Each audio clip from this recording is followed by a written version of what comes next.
ইনকিলাব মঞ্চের মুখপাত্র শরীফ ওসমান হাদের মৃত্যুর প্রতিবাদে ঘটনার বিচার দাবি এবং এই ঘটনায় শোকে শোকাহত হয়ে বরিশালে গতকাল রাত থেকেই বিক্ষোভ মিছিল সহ নানান আন্দোলন কর্মসূচি চালিয়েছে বরিশালের ছাত্র জনতা।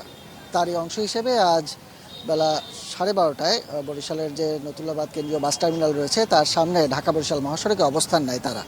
এই মুহূর্তে জুম্মার নামাজের যেহেতু ওয়াক্ত শুরু হয়েছে সেহেতু তারা এই পূর্ব ঘোষিত কর্মসূচি অনুযায়ী এখন তারা ঢাকা বরিশাল মহাসড়কের উপরে জুম্মার নামাজ আদায় করার প্রস্তুতি নিয়েছে। এই মুহূর্তে জুম্মার নামাজের পূর্বে যে 4 রাকাত সুন্নাত নামাজ থাকে সেটি তারা আদায় করছেন এবং এরপরে এখানে 2 রাকাত জুম্মার নামাজ আদায় করার ঘোষণা তারা দিয়েছেন। তারপরে তারা এখানে দোয়া মোনাজাত করবেন হাদের জন্য। পরবর্তী আরও কোনো কর্মসূচি আছে কিনা সেটি তারা এখনও ঘোষণা দেননি। পরবর্তীতে হয়তো এই দোয়া মোনাজাতের পরে সেই ঘোষণা আসতে পারে। এছাড়াও বরিশাল নগরের চৌমাথায় মার্কাজ মসজিদ রয়েছে, সেখানেও জুমার নামাজের পরে বিক্ষোভ মিছিল করার কথা রয়েছে। তো এখন পর্যন্ত যে আমরা বিষয়টি দেখছি সেটি হচ্ছে যে বেলা 12:30টার দিকে এই যে নতুল্লাবাদ এলাকা, নতুল্লাবাদ বরিশালের কেন্দ্রীয় নতুল্লাবাদ বাস টার্মিনাল যেটি রয়েছে সেই বাস টার্মিনালের সামনেই যে মোড় রয়েছে এটি মূলত একটি 3 রাস্তার মোড়। সেই মোড়ের উপরে মাইক লাগানো আছে এবং এখানে জাতীয় পতাকাও একটি টানানো হয়েছে। সেইখানে এসে প্রথমে সমাবেশ করে ছাত্র জনতা। তারা এখানে এসে হাদির উপরে যে গুলি বর্ষণের ঘটনা ঘটেছে এই ঘটনার তীব্র নিন্দা জানান এবং প্রতিবাদ জানান এবং যারা এই ঘটনার সাথে জড়িত তাদের বিরুদ্ধে ব্যবস্থা নেওয়ার, বিচার করার দাবি জানান, দ্রুত গ্রেপ্তারের দাবি জানান। এবং তারপরে জুম্মার নামাজের জন্য তারা পূর্ব থেকেই ঘোষণা দিয়ে রেখেছিল যে এখানে তারা জুম্মার নামাজ আদায় করবে। সেই প্রস্তুতি অনুযায়ী কিন্তু তারা এখানে জুম্মার নামাজ আদায় করতে নিয়েছে। আপনাদের যদি একটু আগের ঘটনা বলি, সেটি হচ্ছে গতকালকে যখন হাদির মৃত্যুর খবরটি বরিশালে এসে পৌঁছল তখন কিন্তু বরিশালের বিভিন্ন সড়কে বিক্ষোভ মিছিল করে ছাত্র জনতা, যারই অংশ হিসেবে বরিশালের নতুল্লাবাদ বাস টার্মিনাল যেটি এখানে সহ বরিশালের সরকারি সৈয়দ হাতেম আলী কলেজ চৌমাথা এলাকায় বিক্ষোভ মিছিল করে। সেখানে তারা রাতেই টায়ার জ্বালিয়ে অগ্নিসংযোগ করে এবং বিক্ষোভ করে। পরে আমরা দেখেছি সেই বিক্ষোভের একটি অংশ বরিশালের ভিআইপি রোডে অবস্থিত বরিশালের পুলিশের ডিআইজি রেঞ্জ যে তার বাসভবনের সামনে গিয়েও বিক্ষোভ করে। এক পর্যায়ে ডিআইজি রেঞ্জ তিনি বাইরে বের হয়ে শিক্ষার্থীদের সাথে কথা বলে পরিস্থিতি নিয়ন্ত্রণে আনার চেষ্টা করেন।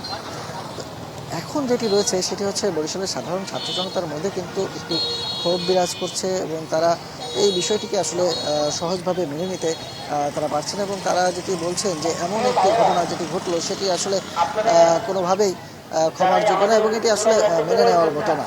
তারা এমন একটি ঘটনার বিচার দাবি করছেন। আমরা দেখি একটু তারা কি বলছেন ওখানে।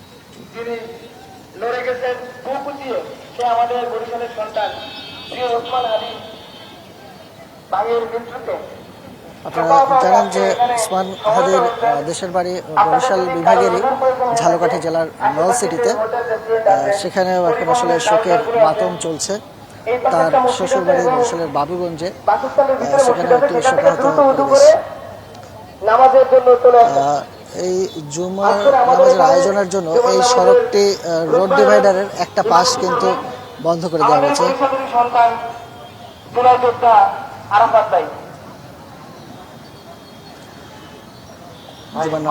নামাজ পড়ানো সম্ভব হবে না,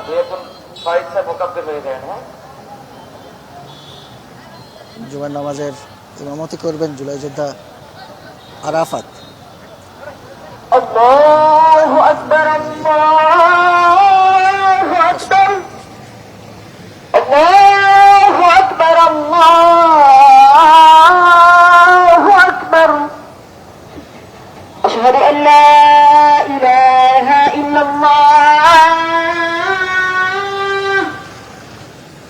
আশহাদু আল্লা ইলাহা ইল্লাল্লাহ, আশহাদু আন্না মুহাম্মাদার রাসূলুল্লাহ,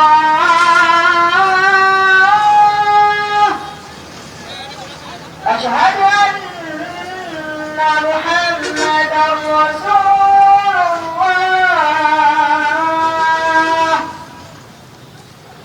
হাইয়া আলা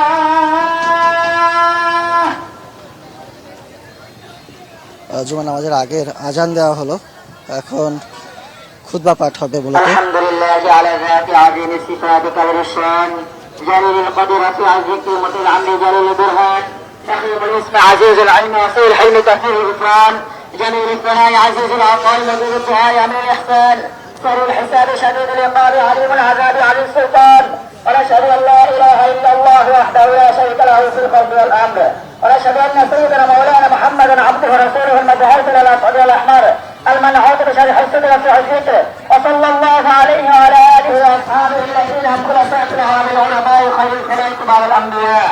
أما بعد فيا أيها الناس فاحذروا الله فإن التوحيد رأس السعادة واتقوا الله فإن التقوى ملاك الإحسان فعليكم بالصدق فإن الصدق ينجي والكذب هلاك وعليكم بالإحسان فإن الله يحب المحسنين ولا تقنطوا من رحمة الله فإنه أرحم الراحمين ولا تحب الدنيا فتكون من الخاسرين ألا وإن نفسا تموت حتى تستكبر واتقوا الله واجملوا في الطلب وتوكلوا عليه فإن الله يحب المتوكلين وادعوا فإن ربكم مجيب الداعيان أستغفر من ذنوب النار والغنين.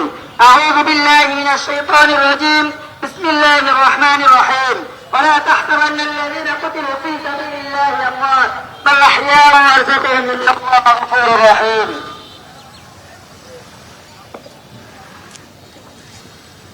প্রথম খুতবাটি শেষ হলো, এবার দ্বিতীয় খুতবা। আলহামদুলিল্লাহ নাহমাদুহু ওয়া নাস্তাঈনুহু ওয়া নাস্তাগফিরুহু ওয়া নাউযু বিল্লাহি মিন শুরুরি আনফুসিনা মান ইয়াহদিল্লাহু ফালা মুদিল্লা লাহু ওয়া মান yudlil fala hadiya lahu وأشهد أن لا إله إلا الله وحده لا شريك له وأشهد أن محمدا عبده ورسوله أرسله بالحق بشيرا نذيرا بين يدي الساعة من يطع الله ورسوله فقد رشد ومن يعصيه فإنه لا يضر إلا نفسه ولا يضر الله شيئا. أعوذ بالله من الشيطان الرجيم إن الله وملائكته يصلون على النبي يا أيها الذين آمنوا صلوا عليه وسلموا تسليما. اللهم صل على محمد عبده ورسوله وصل على المؤمنين والمؤمنات والمسلمين والمسلمات وبارك على محمد وازواجه وذرياته. قال النبي صلى الله عليه وسلم ارحم امتي بامتي ابي بكر واشركهم على الاثمان وقضاهم عليه وفاطمه سوره بسيار الجنه الحسن والحسين سوره شباب اهل الجنه وحمزه بن الله ورسوله. اللهم اغفر عباس ووليهم مغفره وصحاباتنا الله الله في اصحابه لا تتخذوا خيرا من بعد كما حقق بحب حبهم ومن ابغضهم خير ابغضهم وخير امتي قوي ثم الذين يلونهم وسلطانهم الله لا من عام سلطان الله. ان الله يامر بالعدل والاحسان وايتاء ذي القربى وينهى عن الفحشاء والمنكر والبغي يعظكم لعلكم تذكرون واذكروا ان ذكركم مشكورون ولا تكفرون. বারোটা বছর বয়স এটা প্রধান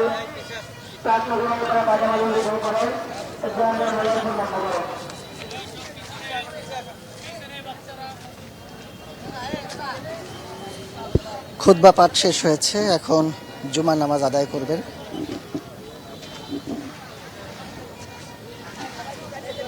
তার জন্য প্রস্তুতি নিচ্ছেন।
তো এই ছিল জুম্মার নামাজের সর্বশেষ অবস্থা। জুম্মার নামাজ আদায় শেষ হয়েছে, এখন মূলত এখানে তারা দোয়া মোনাজাত করবে এবং দোয়া মোনাজাতের পরে তারা কি কর্মসূচি নেয় সেখান থেকে ঘোষণা দেবে।